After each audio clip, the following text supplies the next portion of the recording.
Gitu. So we have looked into the other topics that's related to the third chapter, private, public, and global enterprises. So today's session is going to be a pretty interesting and a small session. I'm sure you have listened to all the previous videos that's related to departmental undertaking, statutory cooperation, and government companies. Session, what are the topics that we are going to be looking into? I'm going to highlight all the topics that we've been completed. So we've finished with departmental undertaking, statutory and government companies. I'm sure you have marked how important these topics are because every session I've taken, I've told you it's very important for a 4 and an 8 marker. Then, today's session, we're going to be looking into the changing role of public enterprises. Now, why exactly, or what exactly are we going to be looking into these changing role of enterprises? Now, if you see a lot of pictures. Now, what is the need? We have always spoken that before 1991, a lot of importance was given to the public sector enterprises. Then after 1991 economic reform policy, there was a lot of that importance that was given to the private sector enterprises. But when we are talking about public sector, it's related to government interference. When we are talking about private sector, the government interference is not there. So at the time of independence, it was expected that the public sector enterprises would play an important role in achieving certain objectives, like achieving certain economic objectives, and they would directly participate in the business, acting as a catalyst. The public sector would build up infrastructure, like I have actually put here pictures of infrastructure. Then they would actually invest in a lot of other key areas, okay, where there would be growth. But the private sector was unwilling. So if you actually see all the years here, you would see that the private sectors were actually getting affected a lot. The private sectors were unwilling to invest in the projects which required heavy investment, heavy money.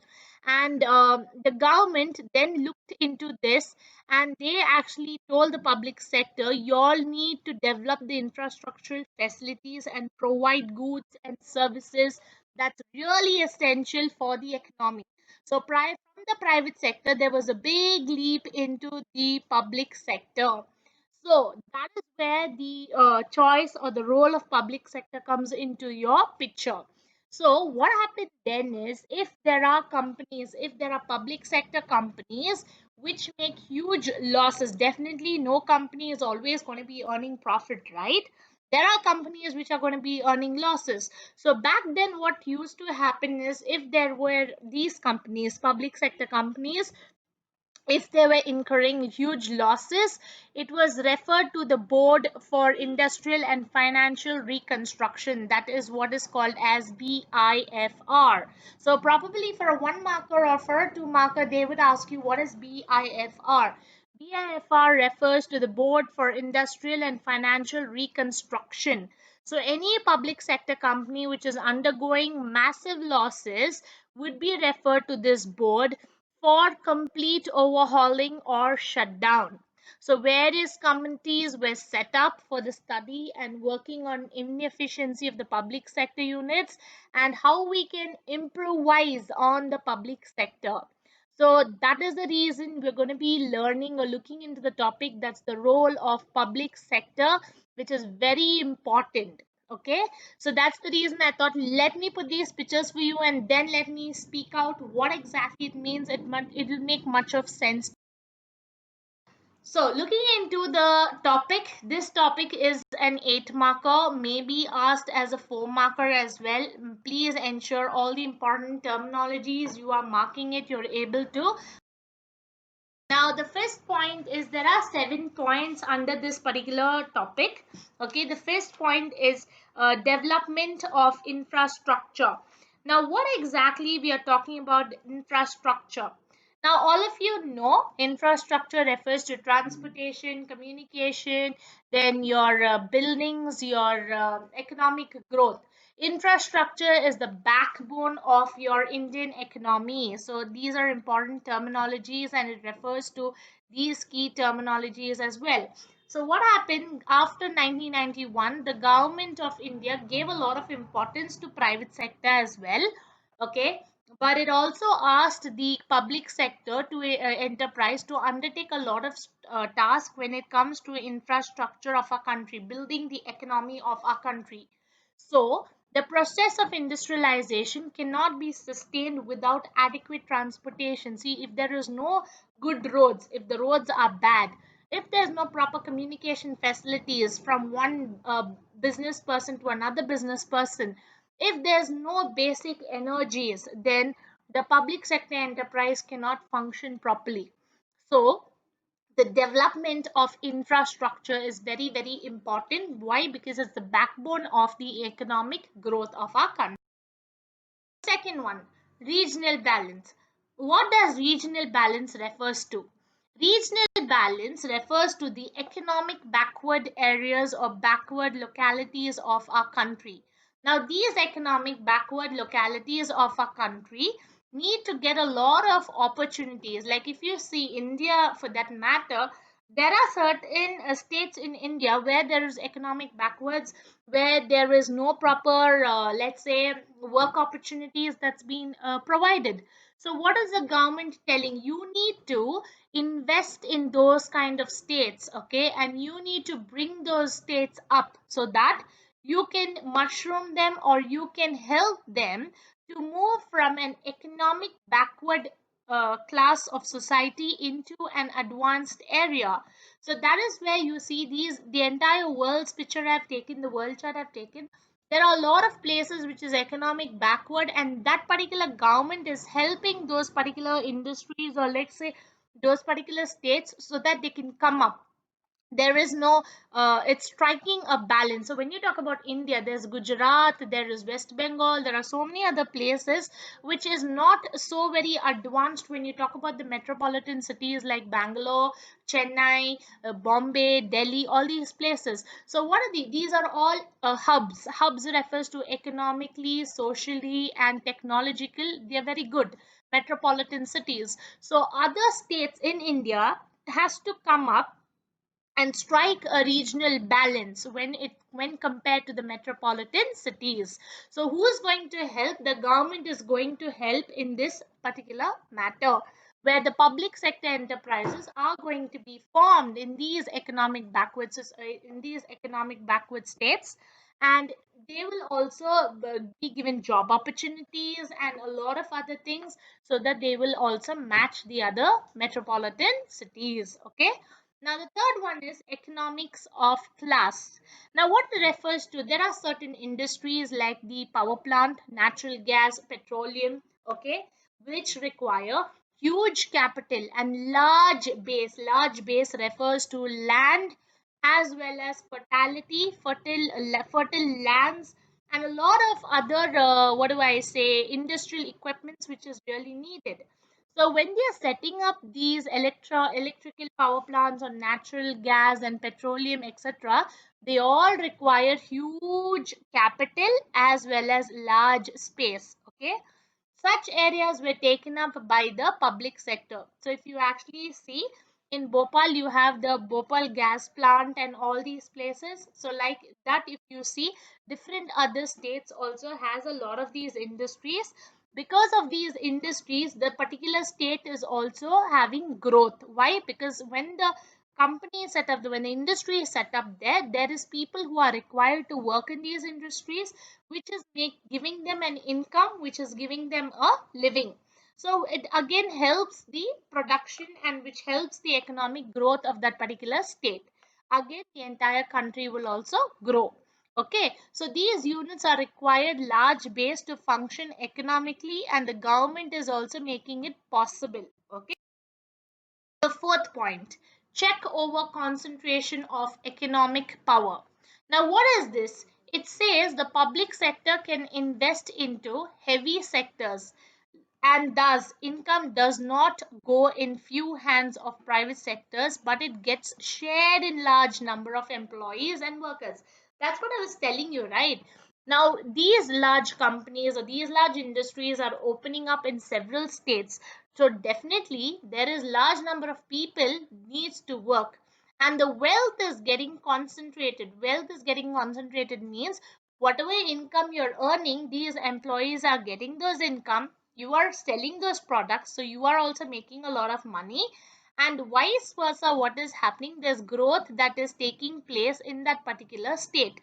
So workers are also growing, they are also having wealth in their family, they are also getting so what is happening, the wealth is getting shared between the workers as well as the organization or the industry. So definitely there is concentration of economic power. When there's concentration of economic power, the wealth is increasing, and this increases the large number of employees also in the organization.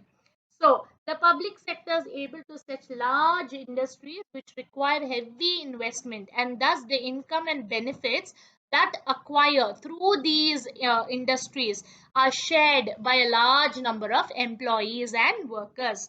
So this prevents the concentration of wealth and economic power in the private sector. Okay, so that is where you see all these are public sector industries which are open in several countries, and because they are open in several countries, it gives a lot of employment to employees as well. Okay, import subsidies. What is this import subsidies? Now during the fifth year period, India was aiming to be self reliant in many spheres. That means they thought themselves, we thought, okay, we are all Indians, right? We thought we are self efficient and we are self sufficient, we don't want anybody's help.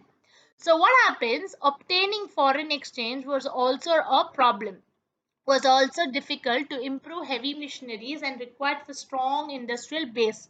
So what happened? That is when India realized that it requires a lot of help from outside people, because technology wise India is not very efficient when compared to the US or when compared to Germany or when compared to any other country. So what happened? That is when it opened its doors to liberalization, globalization, and privatization. So it started doing business with other companies abroad. It started taking the help of other companies to import their products to India, and India, whichever products it was good in, it started exporting it to other countries. So at that time, the public sector companies involved in heavy engineering, which would help in import substitutions, were established. So those companies which were very good in your let's say very good in manufacturing certain parts, these sort of companies started manufacturing these parts. So this STC and STC refers to state trading corporations, and MMTC refers to Metals and Minerals Trading Corporation of India. So simultaneously, several public sector companies like State Trading Corporation and Metals or Minerals Trading Corporations of India started expanding their business and started doing business with other countries. So these are all they are opening public sector undertakings, and they are opening doors to other countries as well. Okay, point is the next, not the next point, the next subtopic is government policy towards the public sector in 1991. Now this topic is not a very big topic, but I would definitely say it's one of the smallest topic. Okay, may come may not come, but if they ask you what was happening before 1991, before 1991 a lot of importance was being given to the let's say the public sector, but after 1991 it started opening doors to the private sectors, because private sector companies are also important. So one is reduction in the number of industries reserved for the public sector, which was reduced from 17 to 8. So what happened was, in the year 1956, the resolution on industrial policy, 17 industries were reserved only for the public sector. But in the year 1991, only 8 industries were reserved for the public sector. That's what I was telling you. Before 1991 policy, there was a lot of importance that was being given to the public sector. But after 1991 policy, there was a lot of importance that was given to the private sector. So industries, they were restricted. So what are those? Only 8 industries were reserved for the public sector. They were restricted to atomic, then arms and communication, mining, railways.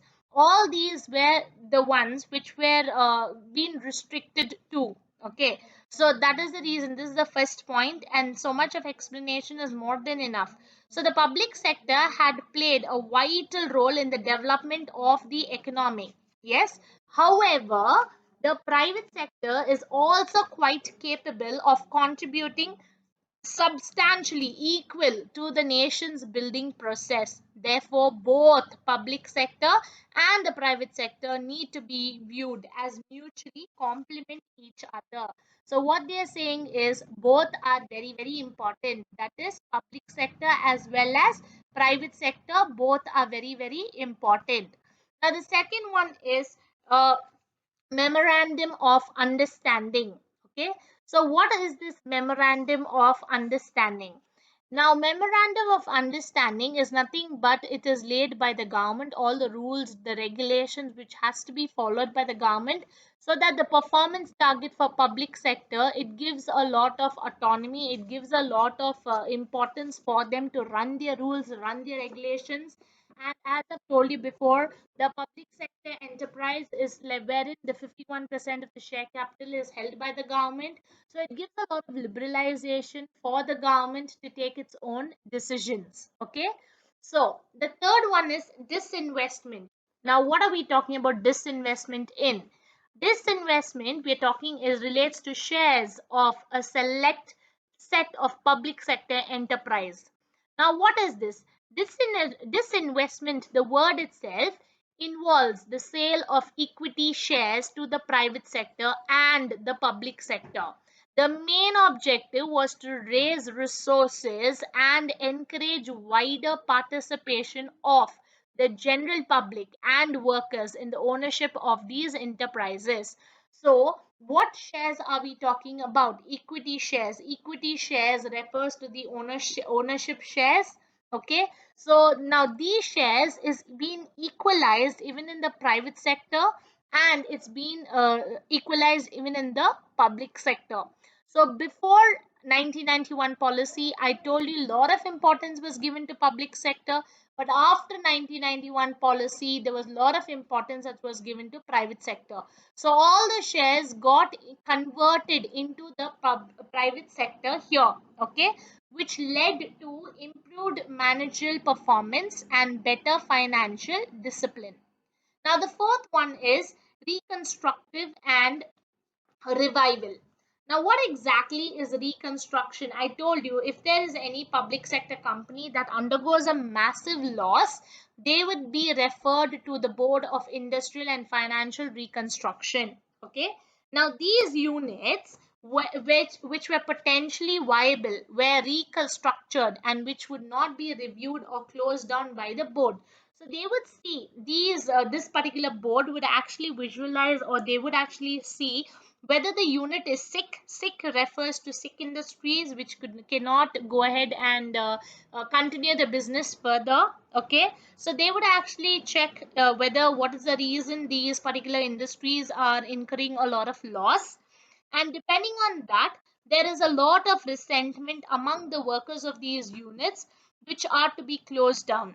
So what happens is a national renewal fund was set up by the government to retain these particular laborers and to provide compensation to the public sector employees. So it's very, very simple. Definitely for every public sector industry, this particular board is going to go and check what is the need. There is a loss in this particular industry. So depending on the loss, this particular, let's say this particular board is going to close the particular industry. If it is going to be a sick industry, it cannot continue its business further. So what will happen to the employees of those particular public sector industries? definitely those employees are going to suffer.